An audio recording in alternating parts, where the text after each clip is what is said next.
Top U.S. officials are set to see the growing hunger crisis in Gaza firsthand today. You're looking live at the Israel-Gaza border. Special Envoy Steve Witkoff and Ambassador to Israel Mike Huckabee are making a very rare trip into the war zone. Humanitarian conditions there are getting worse, and President Trump promises a new plan to get aid into the region.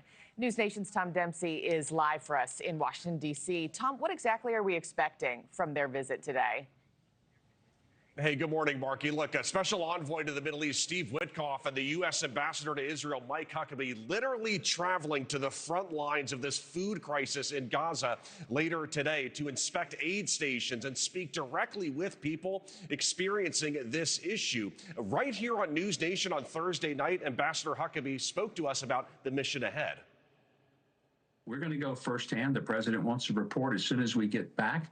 And, I just appreciate a president with the clarity to say Hamas isn't going to continue to live there, rule there. They've got to be stopped, and the hostages have to be let go.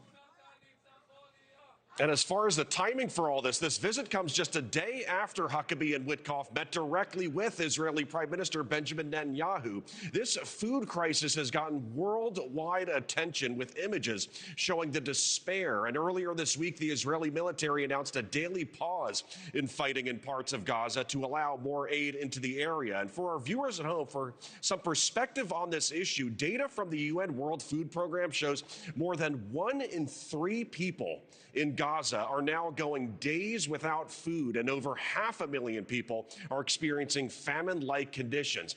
President Trump has really kept up that call that the easiest way to end this war is to reach a ceasefire and to release all Israeli hostages. After this visit today, Witkoff and Huckabee will report back to the president, who will then give a final approval for how to handle this aid situation, Markie. And Tom, the United States is also seeing several of its allies flipping their stance on Palestinian statehood. I mean, the U.S. and Israel have both said that would only be rewarding terrorism. They skipped the UN conference over it. What's the latest there?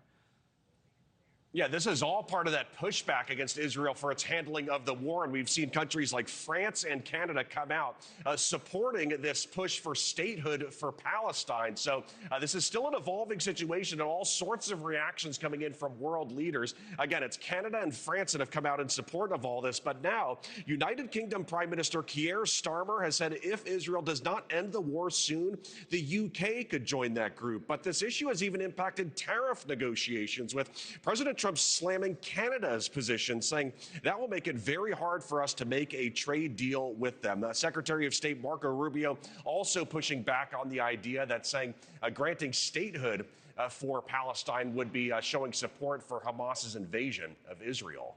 Thank you for watching. Subscribe below and download our NewsNation app right now on your phone, and you will get fact-based, unbiased news for all Americans.